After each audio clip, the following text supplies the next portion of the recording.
At my wife's work party, her male boss challenged me, spat on my face, and said, "She's mine at work. Wait for your turn." Unaware of my true identity. Look, I've been to some pretentious events in my life, but the annual Bright Edge Media corporate party was like watching peacocks try to outstrut each other in a cage made of champagne flutes and passive aggression. The kind of place where everyone's smile was practiced in a mirror and their handshake came with a silent calculation of your net worth. If hell had a VIP section, it would look exactly like this. Marble floors, crystal chandeliers, and a bartender who probably earned more than most teachers just for knowing how to pronounce Aperol Spritz without sounding like a tourist in Italy. My wife Clara had been talking about this thing for weeks. She worked for Bright Edge Media, one of those marketing juggernauts that convinced people they needed things they absolutely didn't need. And apparently, this party was the social equivalent of the Oscars mixed with a gladiator arena. Attendance wasn't optional. It was a blood oath. Miss it and you might as well update your LinkedIn profile because Karen from HR would remember and Karen never forgot. Clara looked absolutely killer in her emerald green dress. The kind that made every other woman in the room reassess their life choices. And every man suddenly developed neck problems from doing double takes. Me? I wore a navy suit that I'd owned since 2019 and shoes I'd polished that morning while watching ESPN. I'm Lucas Gray, by the way, though most people at these corporate circuses knew me as Clara's husband or if they were feeling particularly condescending, the carpenter guy. And honestly, I preferred it that way. Let them think I spent my days measuring wood and arguing with Home Depot employees about lumber grades. It kept things simple, kept me off the radar, and most importantly, kept me from having to engage in conversations about quarterly projections and synergy, a word that should be banned from the English language. By the way, the truth was a little more complicated. But then again, the truth usually is. Carpentry wasn't my career. It was my therapy.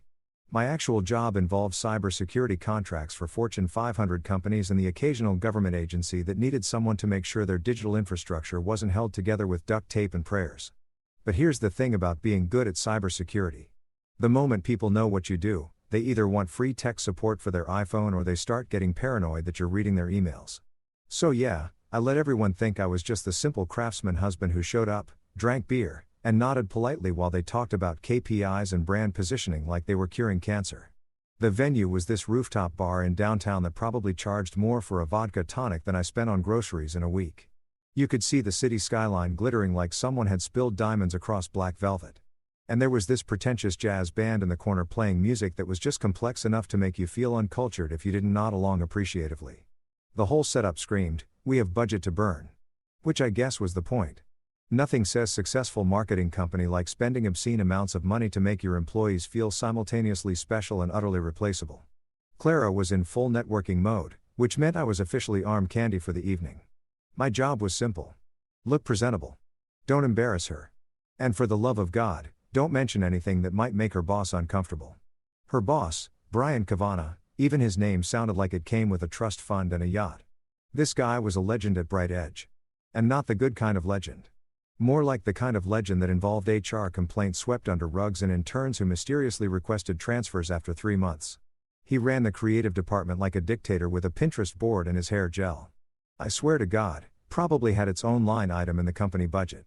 The man looked like he'd stepped out of a cologne commercial, the kind where some male model broods on a clifftop while a voiceover talks about the essence of power or some other nonsense.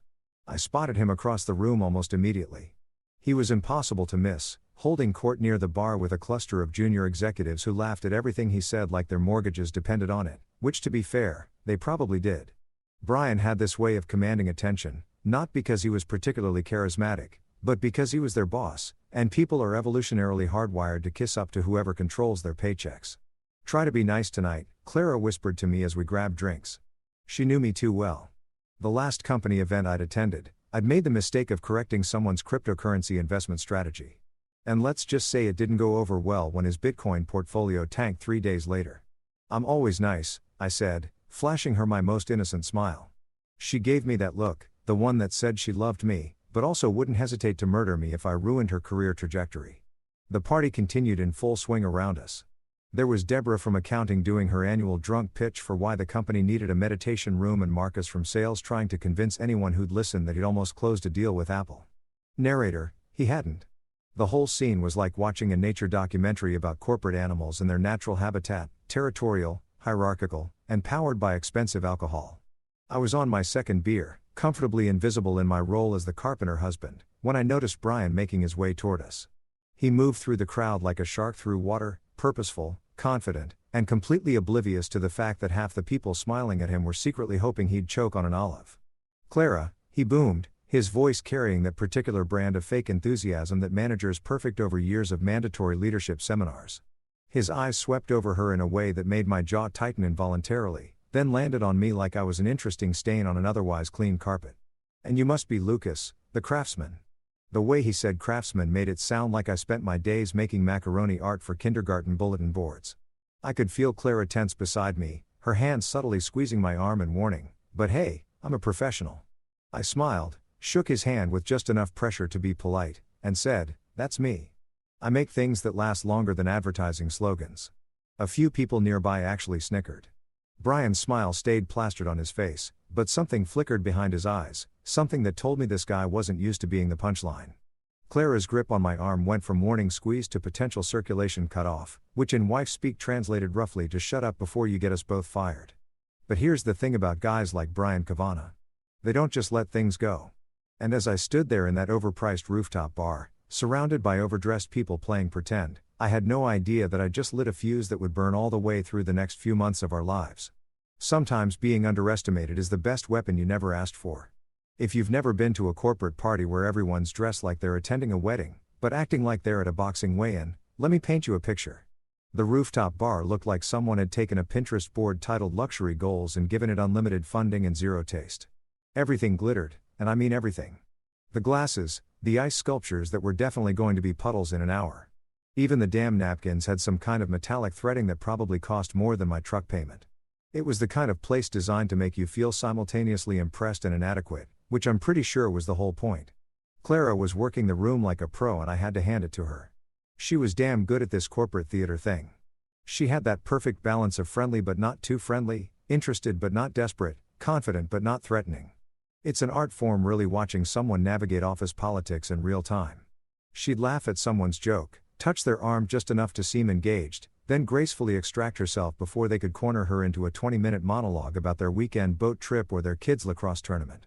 Me, I was the accessory, the plus one, the guy who stood there with a beer, nodded at the appropriate moments, and tried not to look like I was mentally calculating how many episodes of The Office I could have watched instead of being here. But I played my part. Smiled when introduced, shook hands, made small talk about the weather and traffic. You know, the conversational equivalent of elevator music. The crowd was exactly what you'd expect from a marketing company that charged clients six figures to tell them their logo needed to be more dynamic. There was Jeremy from the digital team who definitely vapes and won't shut up about his podcast that has exactly 47 listeners, most of whom are his relatives. Sandra from client relations was holding court near the shrimp cocktail display, laughing too loud at her own stories about difficult clients, which was rich considering everyone knew she was the difficult one. And then there was Todd. Every company has a Todd who worked in it and spent the entire evening trying to explain blockchain to anyone unfortunate enough to make eye contact with him. I watched these people mingle like they were politicians at a fundraiser. All smiles and calculated conversations. You could practically see the mental spreadsheets behind their eyes, running calculations on who was worth networking with, whose star was rising, and who might be dead weight come next quarter's restructuring. It was fascinating in a morbid sort of way, like watching piranhas in business casual. "You doing okay?" Clara asked during a brief moment when we were alone by the bar. She looked concerned, which was fair because I probably had that glazed look I get when I'm trying to remember if I set the DVR to record the game. "Living the dream," I said, raising my beer bottle in a mock toast. Though, I got to say, that guy Todd just tried to explain NFTs to me using a napkin and a metaphor involving his grandmother's attic. I think I lost brain cells. She laughed. A real laugh, not the corporate one. And for a second, she was just Clara again, not Clara from Bright Edge Media. "Just a few more hours," she promised. "Then we can go home, order pizza, and you can tell me everything you've been thinking but not saying." "Going to need a bigger pizza," I muttered, and she elbowed me gently in the ribs. The jazz band transitioned into something that I think was supposed to be sophisticated, but mostly sounded like a cat walking on a piano. People swayed anyway, because that's what you do at these things. You pretend to appreciate culture, even if you'd rather be listening to classic rock on the drive home. I was halfway through my second beer and seriously considering whether it was too early to fake a phone call from our non-existent babysitter when I noticed the shift in the room's energy. It was subtle, like when a predator enters the watering hole and all the other animals suddenly get very aware of their surroundings. Conversations didn't stop, but they changed, got a little more performative, a little louder, like everyone was suddenly auditioning for something. Brian Kavanaugh had moved from his position by the bar and was making rounds. And by rounds, I mean he was working the room like a king surveying his kingdom, stopping at clusters of employees who immediately straightened up and laughed a little too hard at whatever he was saying. The guy had presence, I'll give him that. Not the good kind of presence like a motivational speaker or a beloved teacher. More like the presence of your boss when you've been on Facebook for the last hour and suddenly hear his footsteps approaching your cubicle. He was wearing a suit that probably cost more than some people's cars. Charcoal gray with a subtle pinstripe that screamed, "I have a tailor, not a closet." His shirt was so white it could have been used as a surrender flag. And his tie was that perfect shade of power red that politicians wear when they want to look authoritative. And that hair, Jesus, that hair. It was swept back in that I'm too important for gravity style, held in place by what I can only assume was industrial strength gel mixed with pure arrogance. Clara noticed him, too. I felt her tense beside me, saw her unconsciously straighten her posture, and check her dress. "He's coming over here," she whispered. And there was something in her voice. Not fear exactly, but definitely weariness. Like someone who's about to pet a dog they're not entirely sure is friendly. "Want me to pretend I need to use the bathroom?" I offered, but she shook her head. "No, stay. Just be good." Those 2 words carried the weight of our mortgage, her career ambitions, and probably her entire retirement plan. No pressure or anything. I watched Brian navigate through the crowd, stopping to clasp shoulders, lean in for private comments that made people nod seriously, accept compliments with practiced humility that was about as genuine as a $3 bill. He was good at this. I had to admit it. The man knew how to work a room, how to make each person feel like they were the most important employee in the company for exactly 30 seconds before moving on to the next one. And then his eyes landed on Clara. I saw it happen. That moment of recognition followed by something else. Something that made my grip tighten slightly on my beer bottle. It wasn't quite appropriate, but it wasn't quite inappropriate either. It existed in that gray area that HR departments have nightmares about. The kind of look that could be explained away as professional interest, but felt like something else entirely. He changed trajectory, heading straight for us with the confidence of a man who'd never been told no in his life and wouldn't know what to do with it if he was.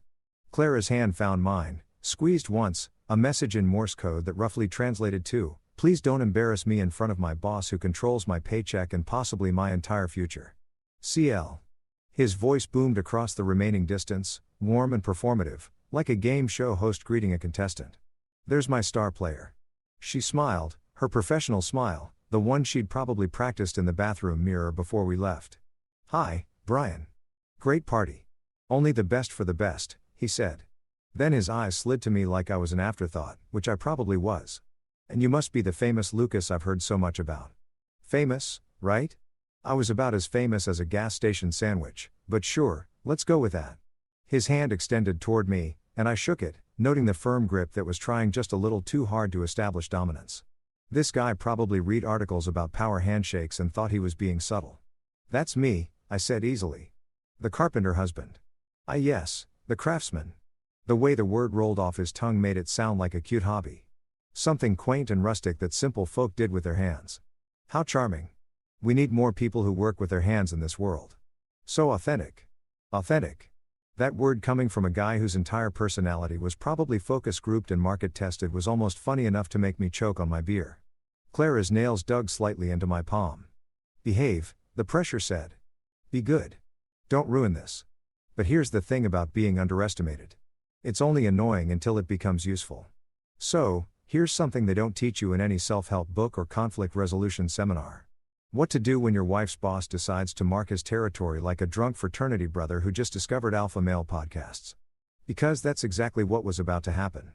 And I had about 3 seconds to decide whether I was going to be the bigger person or the person who makes HR earn their salary. Brian was still standing there with that smile that didn't quite reach his eyes. The kind of smile that sharks probably have right before they bite. He'd already established that I was the craftsman, which in his world apparently ranked somewhere between court jester and potted plant in terms of social hierarchy. But he wasn't done. Oh no. Guys like Brian are never done when they think they've found someone they can punch down on. "So Lucas," he said, and I could smell the whiskey on his breath from 2 feet away. Top shelf whiskey naturally because Brian Kavanaugh didn't drink anything that came in a plastic bottle. What's it like being married to one of my best employees? He emphasized the word "my" just enough to make it weird, like he was talking about a prized racehorse instead of a human woman with a master's degree and a mortgage. Clara's hand and mine had gone from gentle squeeze to death grip. I could feel her willing me to play nice, to laugh it off, to do whatever it took to not make waves in front of her boss and half her department, who were definitely pretending not to watch this interaction while absolutely watching this interaction.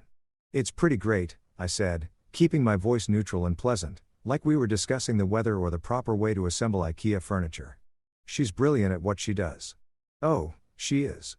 Brian agreed, nodding with the exaggerated enthusiasm of someone who'd had 3 drinks too many and thought he was being charming. "Absolutely brilliant. You know, Lucas, we work her pretty hard here at Bright Edge. Long hours, late nights, weekend emergencies. The creative department never sleeps." He leaned in closer and I noticed a few people around us had gone quiet. That particular kind of quiet that happens right before something interesting goes down at a party. "She's dedicated," I said, still playing the role of the supportive husband who definitely wasn't calculating exactly how much effort it would take to accidentally spill my beer on this guy's probably $1,000 suit. Brian's smile widened and there was something predatory in it now. Something that made the hair on the back of my neck stand up. "Dedicated, that's one word for it." He turned to look at Clara and the way his eyes traveled over her made me want to introduce his face to the nearest wall. "She's special, this one. Really special. You're a lucky man, Lucas." "I know," I said, because what else was I supposed to say? "Thanks for objectifying my wife at your corporate party." Then Brian did something that will forever be burned into my memory as the moment he signed his own professional death warrant. He turned back to me, swaying slightly. That whiskey-fueled confidence radiating off him like cheap cologne, and said, "You know what, Lucas? Let me give you some advice." "Monto man," he put his hand on my shoulder. Actually put his hand on my shoulder like we were buddies, like he was about to share some profound wisdom instead of what I knew was going to be great a douchebaggery. "Here's the thing about Clara," he continued. And I could feel every muscle in my body tensing during work hours. "She's mine. I need her. She's there. Project deadline at midnight. She's there. Client emergency on Sunday. She's there. That's how we operate in the big leagues." He paused for effect, looking around to make sure people were listening, which they absolutely were. The jazz band might as well have stopped playing. "So, what I'm saying is, buddy, she's mine at work. You wait for your turn at home." The silence that followed was the kind of silence you hear right before a bomb goes off. I actually heard someone gasp. Deborah from accounting looked like she'd just witnessed a car accident. Even Todd stopped mid-blockchain explanation to stare. Clara's face had gone pale then red, cycling through emotions faster than a slot machine. I could feel her mortification radiating off her in waves. Could sense her mental calculations about how to salvage this situation, how to laugh it off, how to pretend this wasn't the most inappropriate thing her boss could have possibly said at a company function. But Brian wasn't finished with his performance. Oh no. In what I can only assume was a moment of truly spectacular poor judgment fueled by expensive whiskey and an ego the size of Texas, he actually leaned forward and spat. Actually spat in my direction. Not a full-on spit, but one of those dismissive little gestures that's somehow worse. Like I was beneath even the effort of a proper insult. Time did that weird thing where it slows down and speeds up simultaneously. I was aware of multiple things at once. The flick of moisture on my cheek, Clara's sharp intake of breath, the collective shock rippling through the crowd, and the little voice in my head that sounded suspiciously like my therapist saying, "Count to 10, Lucas. Count to 10. I counted to 3. Close enough." I reached up slowly, very slowly, and wiped my face with one of those overpriced napkins that probably cost $5 each. The whole time I maintained eye contact with Brian, who was still grinning like he'd just won some kind of alpha male championship. The crowd had gone from silent to dead silent. The kind of silence where you could hear people's careers flashing before their eyes. "You sure you're her boss?" I said finally, my voice calm and conversational like we were discussing sports scores, because that's the kind of behavior HR usually uses as training material. You know, in those what not to do videos they showed during orientation. Somewhere to my left, someone made a noise that was half laugh, half choke. It spread like wildfire, nervous. If you've never been dragged across a rooftop bar by your spouse while she's simultaneously trying to smile at her coworkers and also plan your murder, let me tell you, it's an experience. Clara had my arm in a grip that would have made a UFC fighter proud. And she was moving with the kind of purposeful speed that suggested we were either heading toward a private conversation or she was about to throw me off the building. Given the look on her face, it was honestly 50-50 smile. She hissed through her teeth as we passed Deborah from accounting, who was watching us with the kind of fascination usually reserved for reality TV drama. Clara's face was locked in this pleasant expression that absolutely did not match the death grip she had on my bicep. Act normal.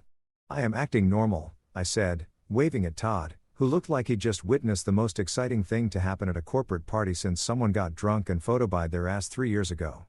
Completely normal, just a guy enjoying a lovely evening with his wife who definitely isn't planning his funeral right now. We made it to the balcony, an actual balcony, not just the rooftop area, because apparently this venue had multiple outdoor spaces for varying levels of dramatic confrontations. This one was smaller, more private, with those heat lamps that rich people use so they can pretend they're enjoying nature while still being comfortable. The city lights sprawled out below us, all twinkling and peaceful, completely oblivious to the domestic situation about to unfold. The second we were alone, Clara dropped my arm and whirled on me like a tornado in a designer dress. "What the hell was that, Lucas?" "Well," I said, leaning against the railing and trying to look casual. "I believe that's what experts call standing up to a bully, though I'm open to other interpretations. You embarrassed him." Her voice was that particular pitch that wives achieve when they're trying to yell whisper, which is somehow more terrifying than actual yelling. In front of everyone, in front of the entire creative department, half the executives, and she stopped, pressing her hands to her temples like she was trying to prevent her brain from exploding. "Do you have any idea what you've done?" "Team building," I offered, and immediately regretted it when her eyes snapped to mine with the intensity of a laser-guided missile. "Okay, bad joke. But Clara, come on." The guy literally spat at me. "That's not normal boss behavior. That's not even normal human behavior. That's chimpanzee at the zoo behavior." "He was drunk," she protested. But even she didn't sound convinced. "So am I pointed out. 2 beers deep. And somehow I'm managing not to spit on people and claim ownership of other human beings like I'm a feudal lord in a medieval kingdom. I paused, studying her face in the weird orange glow of the heat lamp. "Wait, is this normal for him? Does he always?" "No," she said quickly. "Too quickly. I mean, he can be intense, demanding, but he's never." She trailed off, and I watched her trying to find words that would somehow make her boss's behavior acceptable, which was depressing as hell because it meant she'd been making excuses for this guy for who knows how long. "Clara," I said her name softly, and she looked up at me with those eyes that I'd fallen in love with back in college when we were both broke and idealistic and thought we'd change the world. "He said you were his, that I had to wait my turn. Do you understand how messed up that is?" "I know," she whispered. And for a second, she just looked tired. "I know, Lucas, but this is my job. This is my career. I've worked so hard to get where I am. And Brian, like him or not, he has influence. He can make or break people at this company. And she gestured helplessly back toward the party. You just humiliated him in front of everyone." "Good," I said flatly. "He deserved it. That's not how this works." The volume was creeping back up now. Frustration overtaking the exhaustion. "You don't just embarrass your wife's boss because he said something stupid while drunk. You smile, you nod, you let it go, and then we talk about it at home like adults." "He spat on me," I repeated, because apparently we were just going to keep glossing over that part. "Clara, seriously, the man spat on me. That's not a let it go situation. That's a call security and possibly a therapist situation." She closed her eyes and took a deep breath, probably counting to 10 or reciting some mantra about patience and marriage vows and not strangling your spouse at corporate events. When she opened them again, she'd shifted into damage control mode. I could see it happen, watched her put on her professional armor. "I need to go back in there. I need to smooth this over. Apologize on your behalf." "Don't," I said, and something in my voice made her stop. "Don't apologize for me, Clara. I'm not sorry, Lucas. I'm not sorry that I stood up to a guy who treats you like property. I'm not sorry that I called him out for being inappropriate and unprofessional. And I'm definitely not sorry that I embarrassed him because maybe, just maybe, he needed to be embarrassed." For a long moment, we just stood there staring at each other, the city humming below us, the distant sound of that terrible jazz band floating through the air. I could see her trying to decide something, weighing her career against her dignity, calculating the cost of standing by me versus the cost of standing by her boss. Finally, she shook her head. "I can't believe you sometimes." "I know," I said. "It's part of my charm. This isn't funny, Lucas. This is my livelihood. Our livelihood. The mortgage, the car payments. She stopped herself, took another breath. "I need to go back in there and fix this." She looked at me like she was trying to solve a complicated math problem. "Just stay out here for a bit. Okay, cool off. Don't talk to anyone, especially not Brian. Scout's honor, I said, holding up 3 fingers. You were never a boy, Scout. Details. I watched her turn to leave, then called after her. Hey, Clara. She paused at the doorway, looking back. For what it's worth, you're way too good for this place. For him, you know that, right? Her expression softened for just a second, just long enough for me to see the woman I married underneath all the corporate armor and career anxiety. Then it was gone, and she was striding back into the party, shoulders squared, ready to do whatever political maneuvering was necessary to save her job from her husband's big mouth. I stayed on the balcony for a while after she left, nursing my beer and watching the city lights. The thing was, Clara thought I'd just made a massive tactical error, embarrassed her boss, potentially damaged her career, all because of my pride or my temper or whatever narrative she was constructing to make sense of what happened. But here's what she didn't know. What Brian definitely didn't know. What nobody at that party knew except for maybe 3 people in Bright Edge's IT department who'd signed NDAs thicker than phone books. Bright Edge Media's entire server infrastructure, every database, every security protocol, every firewall, keeping their precious client data safe from hackers and corporate espionage was built on a system I personally designed 3 years ago. My consulting firm had done the whole thing, soup to nuts, and we still maintained it under a very quiet, very lucrative contract that came up for renewal every 18 months. Brian Kavanaugh's entire kingdom, all his creative genius, all his award-winning campaigns, all his precious intellectual property was sitting on my code, protected by my firewalls, backed up by my security protocols. The carpenter he just spat on wasn't just some guy who showed up to parties in an off-theric suit. I was the guy who could theoretically bring his entire company to its knees with a few keystrokes. Not that I would, obviously I'm not a psychopath, and also it would be incredibly illegal. But the point was Brian had just picked a fight with the one person at that party who actually had leverage over him even if he was too drunk and arrogant to realize it. I finished my beer and headed back inside. Walking past clusters of people who suddenly found their drinks very interesting when I approached. Clara was across the room doing damage control with what looked like Brian's assistant and a couple of senior VPs. She looked stressed but composed every inch the professional rising star. I caught the bartender's eye and ordered another beer. He looked at me with something like respect or maybe horror, hard to tell. And poured me a generous one. Rough night? He asked. Just getting started, I said, raising my bottle in a toast to absolutely nothing.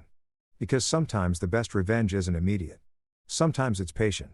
Sometimes it's just sitting back and waiting for karma to do its thing while you hold all the cards and nobody even knows you're playing. 3 days after the party from hell, I was sitting in my home office, which is really just the spare bedroom with better Wi-Fi, drinking coffee, and pretending to care about a proposal for a bank in Chicago that wanted to upgrade their cybersecurity. It was Tuesday morning, which meant Clara had already left for work at the ungodly hour of 7:30, armed with her travel mug of anxiety and determination. She'd been weird since the party, oscillating between not speaking to me and speaking to me in that overly polite way that married people do when they're mad, but trying to pretend everything's fine for the sake of domestic peace. My phone buzzed with an email notification, and I glanced at it, expecting another spam message about cryptocurrency investments or some prince in Nigeria who desperately needed my bank account information. Instead, it was from my business partner, Marcus Chun, not to be confused with Marcus from sales at Clara's company, because apparently every corporate environment is legally required to have at least 3 guys named Marcus. The subject line read, "Bright Edge having a bad day, lol." I opened it. Marcus had forwarded me an email chain. One of those classic corporate panic spirals where everyone's replying all and nobody's actually solving anything.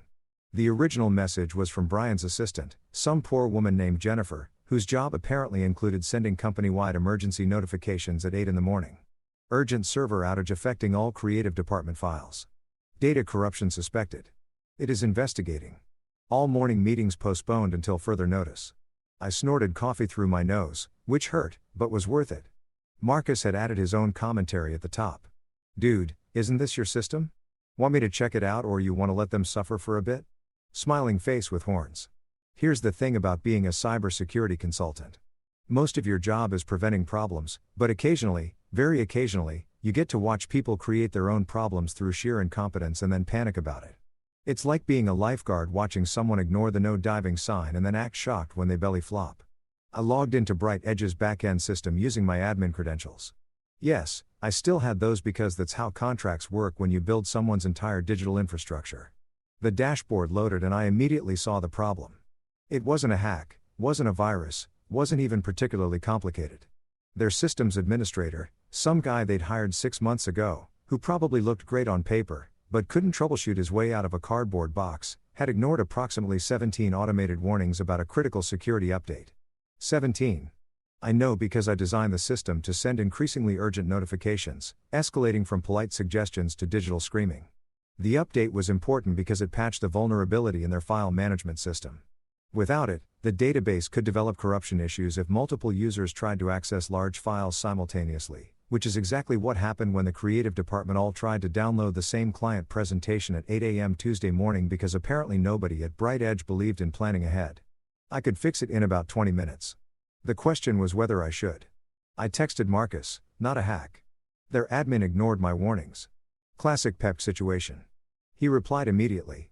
Problem exists between keyboard and share faced with tears of joy. So you fixing it or not? That was the question, wasn't it? On one hand, it was technically my system, my responsibility to maintain it per the contract. On the other hand, Brian Kavanaugh had spat on me 3 days ago, and the petty part of my brain, which was admittedly a larger part than I'd like to admit, wanted to let him sweat for a while, watch him squirm, maybe learn a little humility. My phone rang. Clara, this couldn't be good. Hey, sweetheart, I answered, going for casual and probably missing by a mile. Lucas, her voice had that tight quality that meant she was stressed and probably surrounded by people. Are you busy right now? Just working on some stuff. Why? What's up? The servers are down at work. Everything's down. We have a client presentation in 3 hours that we can't access. And Brian is losing his mind. He's yelling at it. It is yelling at each other and nobody knows what's happening. She paused. I needed to hear your voice. This day is already a disaster. Guilt is a funny thing. It can make you do stupid, selfless things, even when the vindictive part of your brain is screaming at you to stand down and let karma work. I looked at my computer screen at the simple fix that would take me less time than it takes to microwave popcorn inside. It's probably just a system update issue, I said carefully. These things usually resolve themselves pretty quickly. I hope so. Brian's talking about firing the entire IT department, which is ridiculous, but you know how he gets. There was noise in the background. Someone calling her name. I have to go. Love you. Love you, too. I hung up and stared at my screen for another 30 seconds, having an internal debate about marriage, loyalty, and whether being the bigger person was really worth it when the smaller person was such a colossal ass. Then I fixed it because I'm apparently a better person than I give myself credit for. Or maybe just a sucker who can't stand to see his wife stressed out. 22 minutes later, Bright Edge servers were humming along like nothing had happened. I'd patched the vulnerability, cleaned up the corrupted data, and even optimized a few things while I was in there because I'm a professional and I take pride in my work even when the client is a jackass. I sent Marcus an update. Fixed. They're back online. His response. You're too nice. I would have let them burn. Yeah, well, my wife works there. Fair. Still think you're too nice, though. I went back to my coffee and the boring bank proposal, thinking that was the end of it. Crisis averted. Marriage preserved. Everyone moves on with their lives. But here's where it gets interesting. About an hour later, Marcus forwarded me another email chain. This one was from Brian himself. Sent to the entire company with that particular brand of self-congratulatory tone that managers use when they want credit for something they had nothing to do with. Team, thanks to my direct intervention and quick thinking, we've resolved this morning's technical issues. I worked closely with our IT department to identify and fix the problem. This is why strong leadership matters in crisis situations. Back to work, everyone. Let's make today count. I actually laughed out loud. The man had gone from screaming at it to taking full credit for a fix he didn't even know had happened. It was beautiful in its audacity, like watching someone claim they'd invented the wheel while standing next to an actual wheel inventor. Dude, Marcus texted, dude, did you see this? I saw it. You going to say something? Nope. Why not? Because I typed back, grinning at my screen. I'm playing the long game now. See, here's what Brian didn't know. What nobody at Bright Edge except maybe their CFO and legal department knew was that every action on their system was logged. Every fix, every patch, every administrative access. And all those logs were timestamped and attributed to specific user accounts. My user account specifically, but more importantly, Brian's little heroic narrative had caught the attention of someone who actually mattered. By Thursday afternoon, Clara called me again, this time with a different energy entirely. You're not going to believe this, she said, and I could hear the smile in her voice. The board decided to do a full IT audit. Something about wanting to understand our technical infrastructure and resilience planning after this week's outage. That's so, I said, still playing dumb. Yeah, Brian's been bragging about his tech skills, and apparently someone on the board actually knows about computers and wants to verify our systems are solid. She laughed. He's been in meetings all day. It's kind of satisfying actually. I bet, I said, and I wasn't lying, because here's the thing about audits. They're thorough. They look at contracts, vendor relationships, system logs, everything. And when Bright Edge Board brought in their auditors to examine the company's cybersecurity infrastructure, they were going to find something very interesting in the confidential vendor files. A contract with Gray and Chun Cybersecurity Solutions. A very lucrative contract, one that listed me, Lucas Gray, the carpenter, as the senior consultant and primary system architect. Brian thought he'd embarrass me at that party. Thought he'd put the simple craftsman in his place. But he was about to learn what every good carpenter knows. Measure twice, cut once. And buddy, I'd been measuring this guy since the moment he spat in my direction. By the following Monday, the universe had apparently decided that my life needed to be more interesting because my phone wouldn't stop buzzing with texts from Clara. Not angry texts this time, confused texts, which was somehow worse. The kind of texts that start with "okay, so something weird is happening" and end with "call me when you can," which in married person code translates to "I need you to explain what the hell is going on before I lose my mind." I was at Home Depot actually doing carpenter stuff because irony is alive and well, comparing with stains for a bookshelf project, when my phone rang. Clara's name flashed on the screen along with a photo from our honeymoon where we both looked younger and significantly less concerned about corporate drama. "Hey babe," I answered, wedging the phone between my ear and shoulder while holding two different stain samples up to the light like I was some kind of wood whisperer. "Lucas." Her voice had that quality that sits somewhere between amazement and mild panic. "What did you do?" "Well, right now I'm trying to decide between early American and special walnut, which sounds like a paint color, but is apparently illegitimate." "Lucas, I'm serious. What did you do?"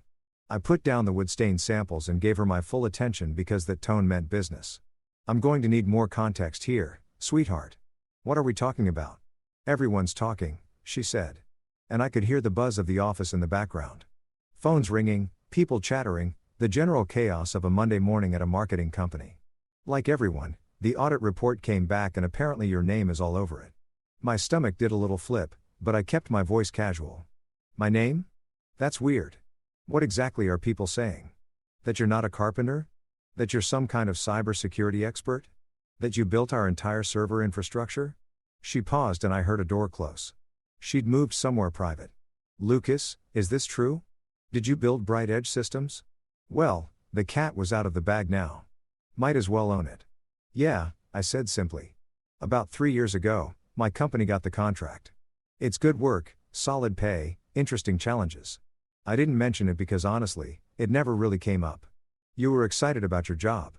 I was doing my thing. Seemed easier to just keep work separate." "Easier," she repeated slowly, like she was tasting the word and finding it bitter. "Lucas, do you have any idea what's happening here right now?" Brian found out this morning during the executive briefing. Apparently, the CFO mentioned that we should thank Lucas Gay's firm for saving us 6 figures in potential breach costs last quarter. I couldn't help it. I grinned. "Oh, yeah.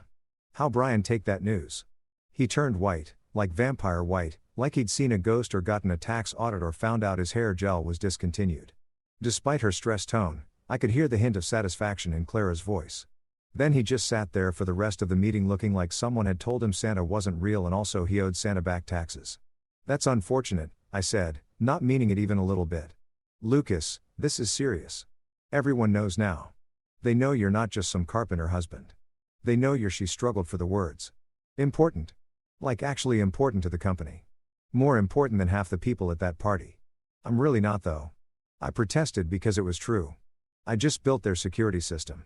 It's not a big deal." "Not a big deal." Her voice went up an octave. "Lucas, Janet from HR just asked me if I could put in a good word about their home network security. Marcus from sales, you know, blockchain. Marcus. He cornered me by the coffee machine to ask if you take on private clients. And Deborah from accounting literally winked at me. Win like I'd won some kind of lottery by marrying you." I tried very hard not to laugh and failed completely. "I mean, you did win a lottery. I'm a catch. Very handsome, moderately employed, excellent taste, and would stain. This isn't funny." But she was laughing now, too. That slightly hysterical laugh that happens when your entire perception of reality shifts and you don't know whether to be angry or amazed. Everyone's been treating you like arm candy for 3 years and it turns out you're still the same guy. I finished just a guy who happens to know his way around a server room and also enjoys building furniture on weekends. Nothing's changed, Clara. Everything's changed, she countered. You humiliated Brian at the party and now everyone knows you actually had the credentials to do it. Do you understand? You weren't just some husband standing up for his wife. You were.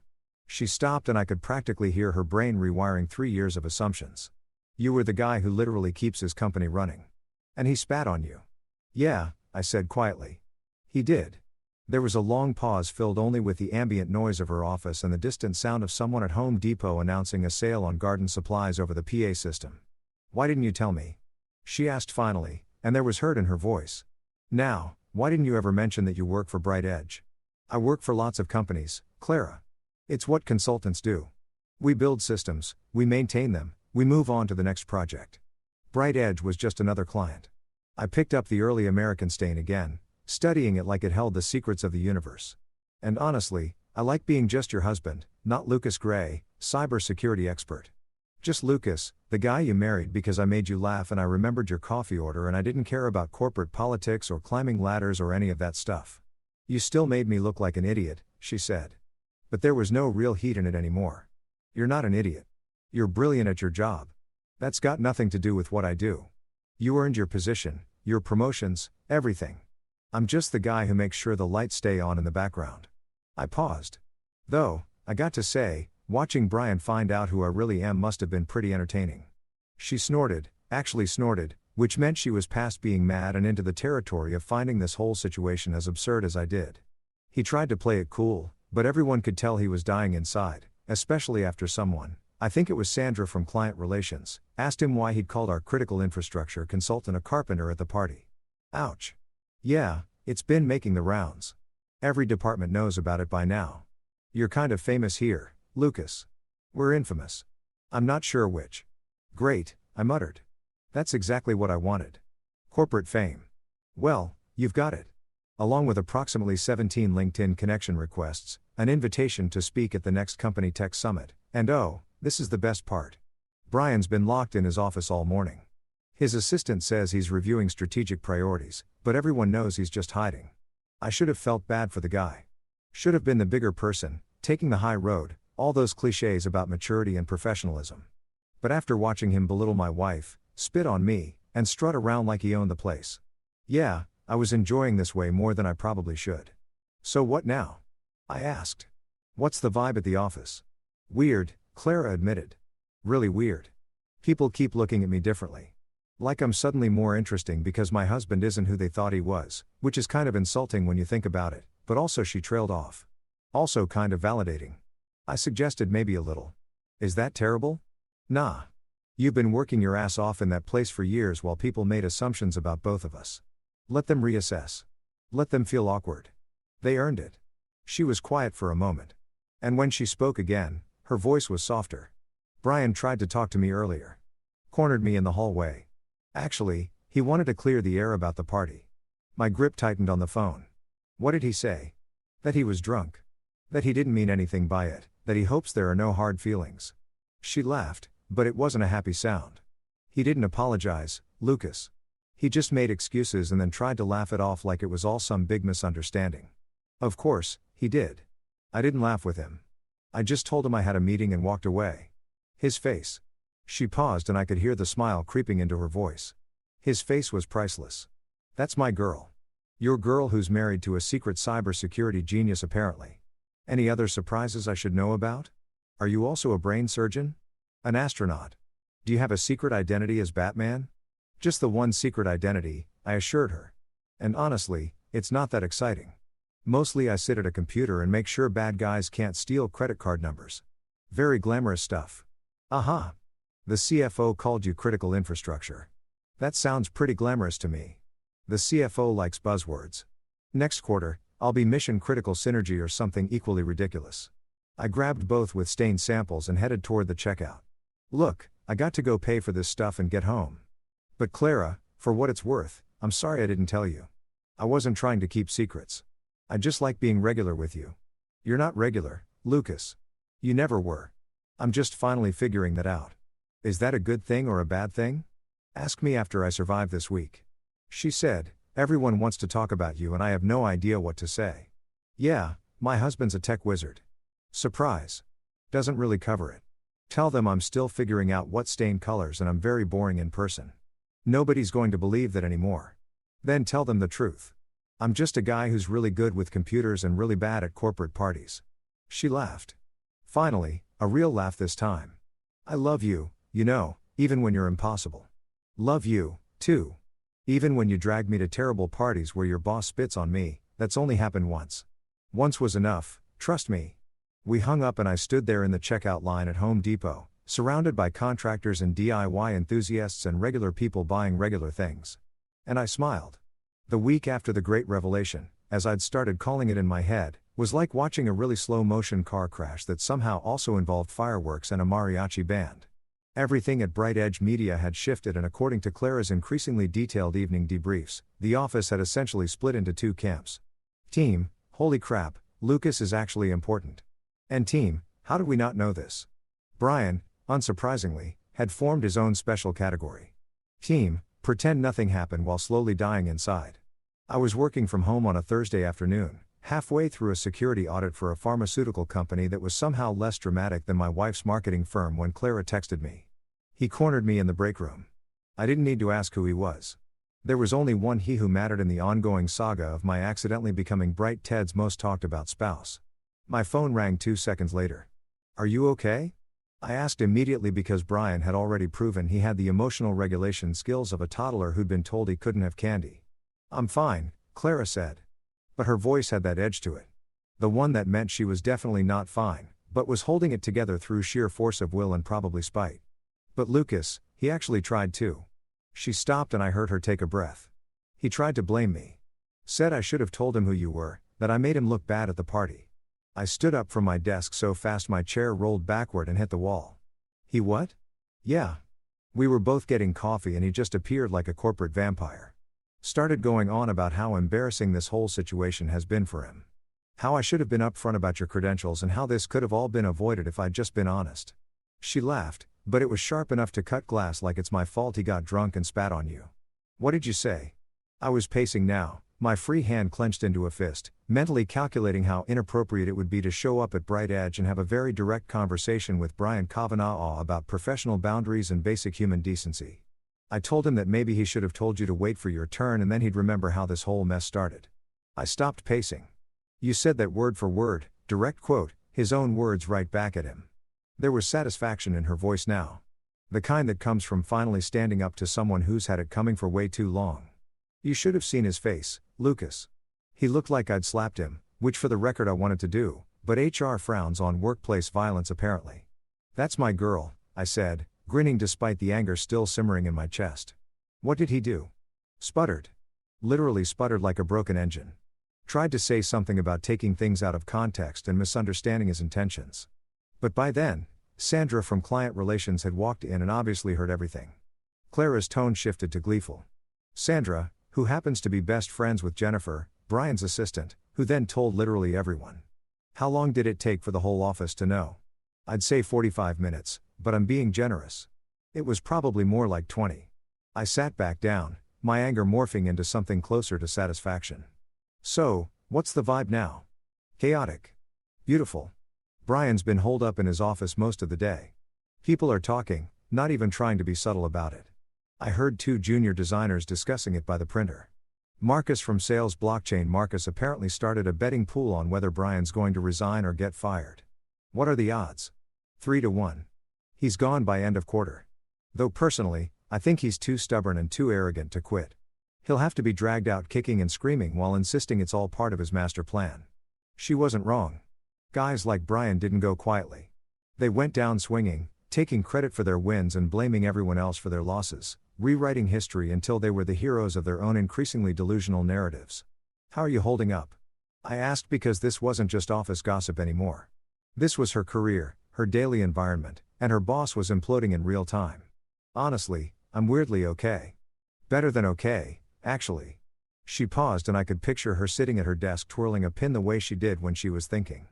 For 3 years, Lucas, I've been walking on eggshells around Brian, being careful, being diplomatic, making excuses for his behavior because that's what you do when you want to keep your job and get promoted.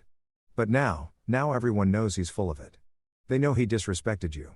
They know he tried to take credit for your work. And they know he's been acting like a territorial jackass. You sound almost happy about this. Maybe I am. Is that terrible? Nah, it's human. The guy's been awful to you, to everyone, probably. And now he's facing consequences. That's not terrible. That's justice with a side of karma. Over the next few days, Clara kept me updated on the ongoing saga.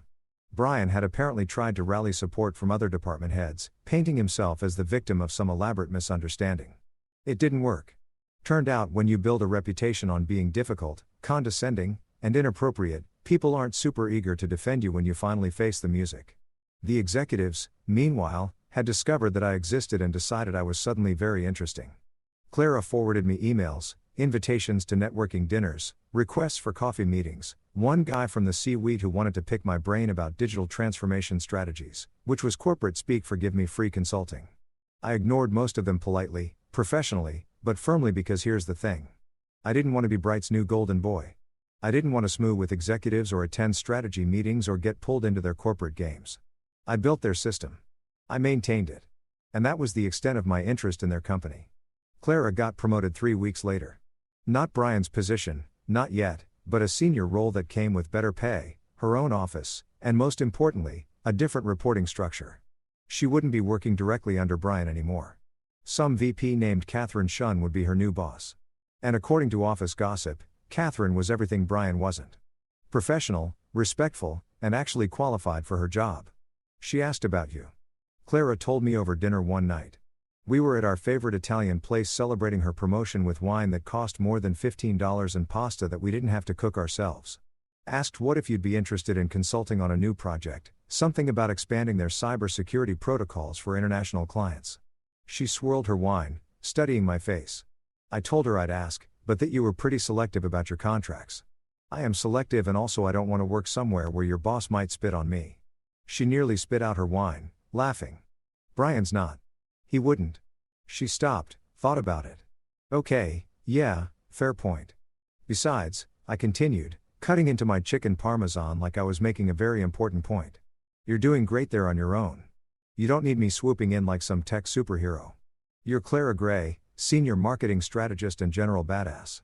That's got nothing to do with who you're married to. She reached across the table and squeezed my hand. Thank you for that. For what? For letting me have this, my career, my success. Without making it about you, sweetheart. It was never about me. You earned every bit of this. I paused. Though, I got to say, watching Brian squirm has been a nice bonus. He's been different lately. Quieter, less strutting around like he owns the place. Good. Maybe he learned something. Maybe, Clara said, but she didn't sound convinced. Or maybe he's just plotting his comeback. Prideful men never really learn, do they? She was right about that. Guys like Brian didn't change. They just got better at hiding who they really were until the next opportunity to show their ass presented itself. But that was future Lucas's problem. President Lucas was enjoying wine, pasta, and celebrating his wife's success while secretly hoping Brian Cavana was somewhere having a very bad day. So, here's something nobody tells you about corporate drama. It doesn't end with a neat little bow. It first. It mutates. It turns into the kind of thing that eventually requires HR intervention, which is basically the corporate equivalent of calling in a SWAT team to negotiate with a hostage situation. Except the hostages are employee morale and basic workplace dignity. 6 weeks after the party incident, I got an email that made me laugh so hard I nearly dropped my coffee. The subject line read, "Professional Consultation Request Confidential." It was from Angela Martinez, Bright Edge's head of human resources. And the gist of it was this. They were conducting a formal review of workplace conduct issues stemming from the annual party. And would I be willing to participate as a third-party professional consultant to provide context about the incident? Third-party consultant. That was rich. What they really meant was, we need you to come in and tell us what happened so we can figure out if we need to fire your wife's boss without getting sued. I called Clara immediately. Did you know about this? About what? She sounded distracted. Probably in the middle of some presentation about brand synergy or consumer engagement metrics or whatever marketing people present about.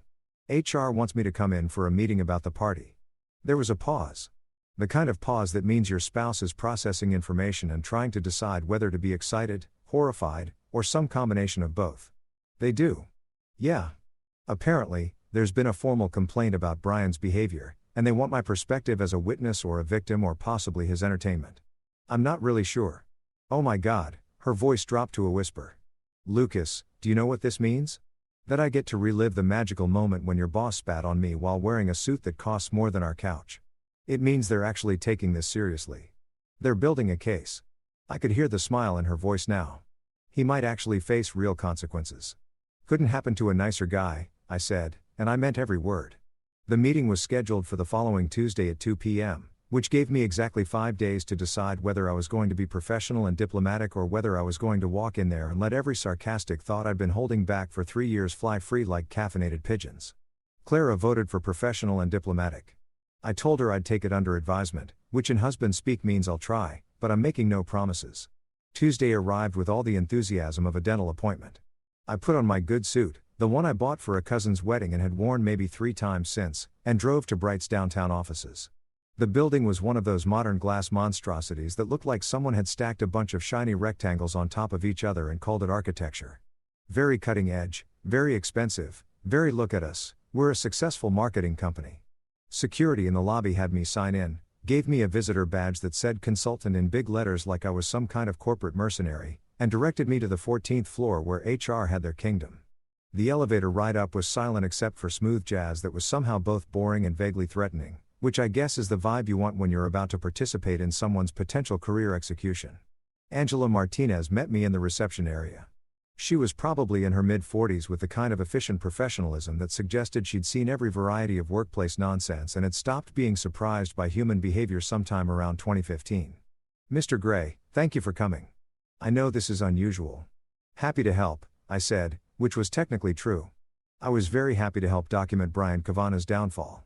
She led me to a conference room, the kind with a big table, uncomfortable chairs, and one of those speaker phones in the middle that never works properly. There were 3 other people already there. A guy I didn't recognize who looked like he was from legal. A woman with a laptop who was probably taking notes.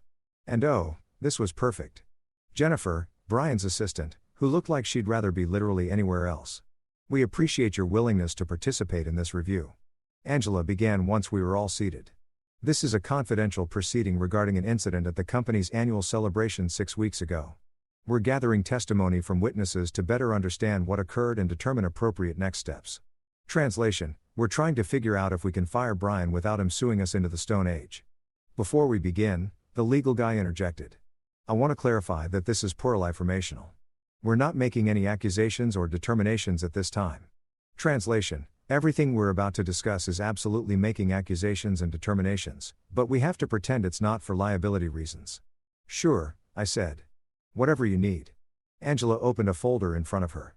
Can you describe in your own words what happened at the party on the evening of September 12th? So I did. I walked them through the whole thing. Brian's approach, his condescending Craftsman comments, the escalation, and finally the main event, his little speech about how Clara was his during work hours and I needed to wait for my turn followed by the spit. I kept it factual, professional, resisted the urge to add color commentary about Brian's hair gel budget or the fact that he'd been drunk enough to pickle a small vegetable. The note-taking woman's fingers were flying across her keyboard. Legal guy was stone-faced. Jennifer looked like she wanted to melt into her chair and disappear. And were there witnesses to this incident? Angela asked. About 40 of them, give or take. It was pretty crowded around the bar. I leaned back in my chair.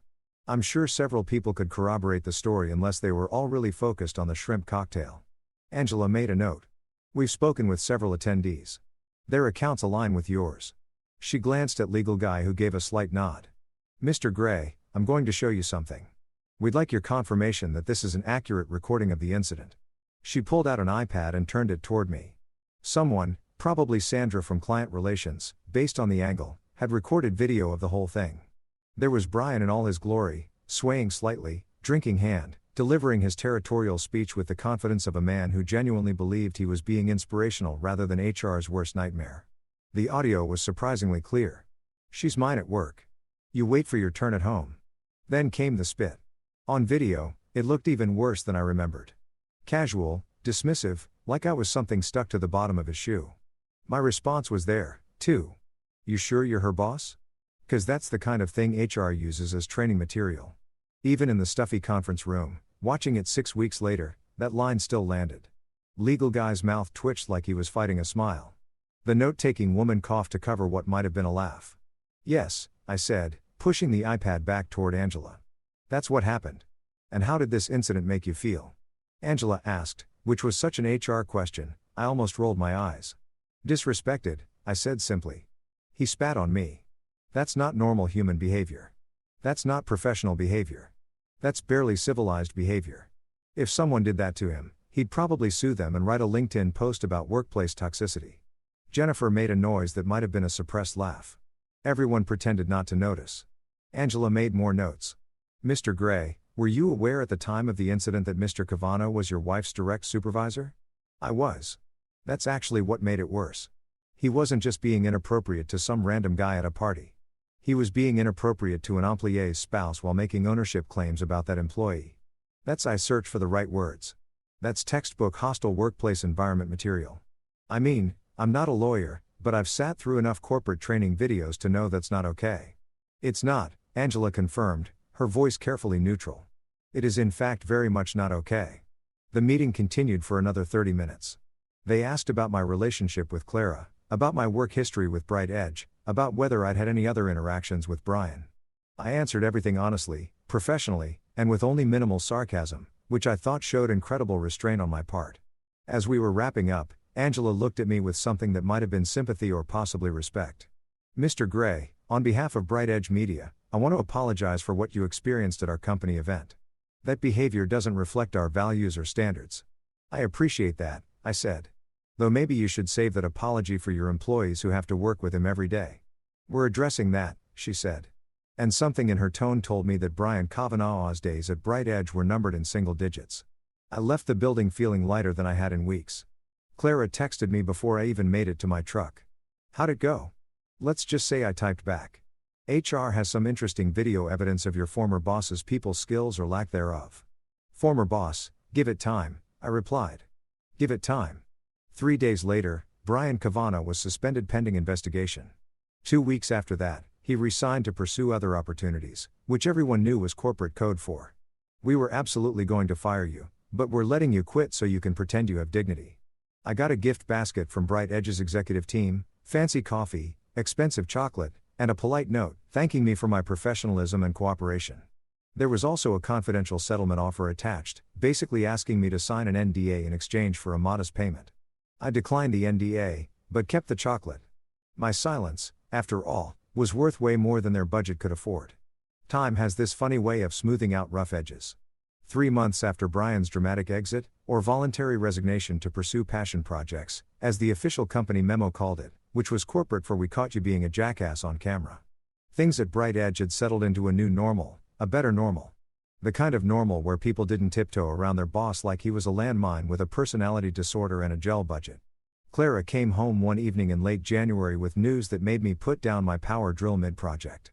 I was building a shoe rack for the mudroom because apparently my carpenter reputation needed maintaining and also because our entryway looked like a footwear explosion had occurred.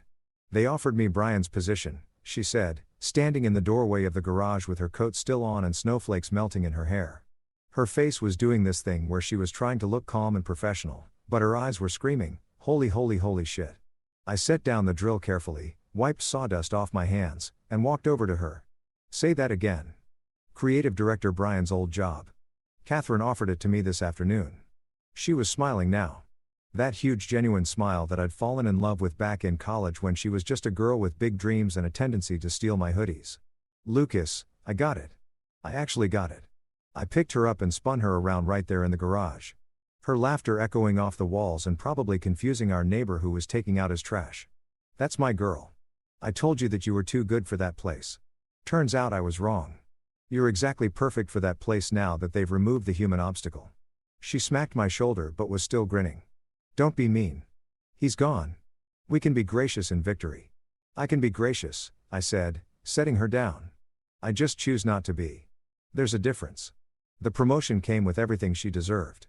Better salary, actual authority, her own parking spot, which was apparently a big deal in the world of corporate status symbols, and most importantly, Respect. No more late night texts from a boss who thought her time belonged to him. No more walking on eggshells. No more making excuses for someone else's bad behavior. She threw herself into the role with the kind of energy that would have made motivational speakers weep with envy.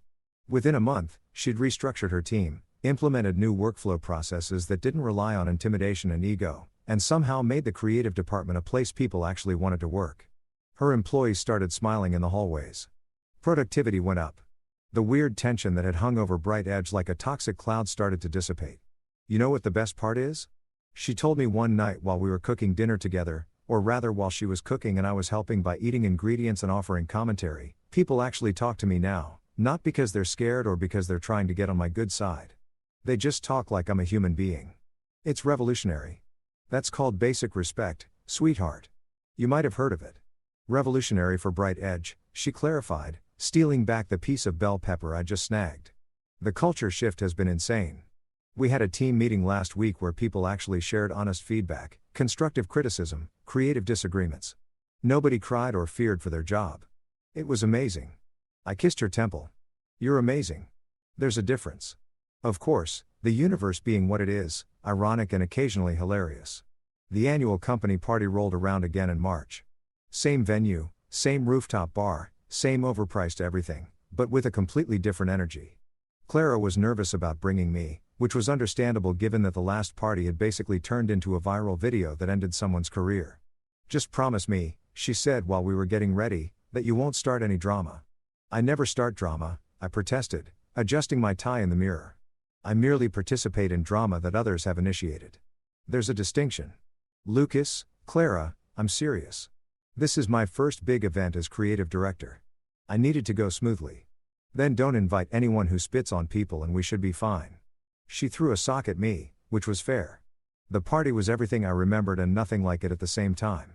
Same glittering rooftop, same jazz band that sounded like they were making it up as they went along. Same appetizers that cost more per bite than a regular person's lunch. But the atmosphere was different, lighter somehow, like someone had opened a window in a stuffy room and let actual air in. People approached me differently this time. No more condescending pats on the shoulder or dismissive. Oh, the carpenter husband introductions. They actually wanted to talk to me like I was a real person. Wild concept. Marcus from Sales Blockchain. Marcus, who had apparently given up on crypto and moved on to NFTs because he had a type, cornered me by the bar within 15 minutes. Lucas, man, I've been meaning to ask you. I've got this home network set up and I think maybe someone's piggybacking on my Wi-Fi. Is there like a way to check that? I blinked at him. You're asking me for free tech support at a party? I mean, yeah. He looked genuinely confused, like he couldn't understand why that might be inappropriate. Marcus, buddy, I charge $200 an hour for consultations. His face fell. Oh, right. Sorry. I didn't mean to. I'm kidding, I said, taking pity on him. Change your router password to something that isn't password 123 and you'll be fine. Also, enable WPA3 encryption if your router supports it. You're a lifesaver, man. He actually fist bumped me, which was both endearing and slightly cringe. A woman from the design team whose name I couldn't remember but who had always been polite approached next. I heard you build furniture in your spare time. Do you take commissions? I've been looking for a custom bookshelf for my apartment and everything online is either ugly or cost a fortune. I mostly just build stuff for fun. I admit it. But send me the dimensions and what you're looking for. I'll see what I can do. No promises, but I like a good design challenge. Her face lit up. Really? That would be amazing. My Instagram is full of bookshelf inspiration if you want to see. He doesn't have Instagram. Clara interjected smoothly, appearing at my side with 2 glasses of wine. Lucas exists in a social media void. It's very zen. It's very lazy, I corrected. I just don't care what people are eating for breakfast or what their thoughts on current events are. Present company excluded. The evening continued like that. A steady stream of people actually treating me like a human being with skills and interests rather than just an accessory to Clara's career. Deborah from accounting asked about encryption protocols for personal documents. Todd tried to engage me in a conversation about blockchain again, but I redirected him toward Marcus and watched them disappear into their own little tech bro conversation bubble. Sandra from Client Relations asked if I knew anything about her smart home devices possibly being hacked, which led to a surprisingly interesting discussion about IoT security vulnerabilities. At one point, a junior developer whose badge said, Travis approached nervously. Mr. Gray, I just wanted to say, the system you built for us is really elegant. I've been studying the architecture as part of my onboarding, and the way you structured the authentication protocols is just chef's kiss. I actually felt myself blush, which was ridiculous. Thanks, man. That means a lot coming from someone who actually looks at the code. Are you kidding? You're like a legend in our department. We have a whole channel in Slack dedicated to analyzing your work. That's either really flattering or really creepy. I haven't decided which. Definitely flattering, Travis assured me. Your goals, dude. After he left, Clara leaned in close. You have fans. Actual fans. How does that feel? Weird, I admitted. Also kind of cool, but mostly weird. Later in the evening, a small group had gathered around me near the bar. Combination of techies, creatives, and random people who apparently found me interesting now that I wasn't just Clara's husband, the carpenter. Someone asked about the difference between penetration testing and vulnerability assessments. Someone else wanted to know if I really built furniture or if that was just a cover story for being a secret agent, which was absurd, but also kind of flattering. Rule 1, I said, warming to my audience and maybe also to my third beer. Never underestimate a man with a hammer. Rule 2, never underestimate a man with a firewall. Master both and you're basically unstoppable. People actually laughed. Real laughs, not polite corporate chuckles. Clara was watching from across the group with this expression that was part pride, part amusement, part I can't believe this is my life now. Rule 3, I continued because apparently I was on a roll. If someone spits on you at a company party, make sure there's video evidence. Really helps with the HR proceedings later. The laughter got louder, more genuine. Everyone knew what I was referring to. The Brian incident had become office legend. The kind of story that gets told to new hires as both entertainment and cautionary tale. Clara came over after the group dispersed, sliding her arm through mine. Having fun actually. Yeah, this is way better than last year. Lower bar to clear to be fair. True, but still. People are cool when they're not scared of their boss or trying to impress some tyrant with hair gel issues. She leaned her head on my shoulder. Thank you for what? For being you. For standing up to him. For not letting me make excuses. The thing about karma is that it doesn't work on your schedule. It takes its sweet time, meandering through the universe like a drunk tourist looking for the bathroom, and then bam, it shows up exactly when you least expect it and delivers justice with the precision of a laser-guided missile wrapped in irony. It was September again, almost exactly 1 year after the original party incident, and I was at a cybersecurity conference in Chicago, one of those massive conventions where tech nerds gathered to discuss threat vectors and zero-day exploits while consuming alarming amounts of hotel coffee and pretending the continental breakfast counts as actual food. I was on a panel about infrastructure security. Apparently, my reputation had grown beyond just fixing people's home networks and keeping marketing companies from getting hacked by bored teenagers in Eastern Europe. The conference center was one of those sprawling complexes that required a map and a decent sense of direction to navigate, which meant I was perpetually lost and late to everything. I just finished my panel discussion and was heading toward the exhibition hall where various companies were showing off their latest security solutions, most of which were either unnecessary or solving problems that didn't actually exist. That's when I saw him, Brian Kavanaugh, standing at a booth for some startup called Secure Flow Solutions wearing a polo shirt with their logo embroidered on it and a smile that looked like it had been stapled to his face.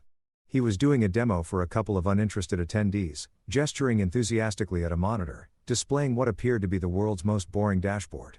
I stopped walking, just stood there in the middle of the aisle like someone had pressed pause on my life, watching this man who'd spat on me, belittled my wife, and strutted around Bright Edge like he owned the place, now reduced to working a vendor booth at a tech conference. The universe, I decided, had an excellent sense of humor. I could have walked away, should have walked away, probably taken the high road, been the bigger person, all those cliches about maturity, and moving on. But here's the thing about me. I'm petty enough to appreciate cosmic justice, but not so mature that I'll pass up the opportunity to witness it up close.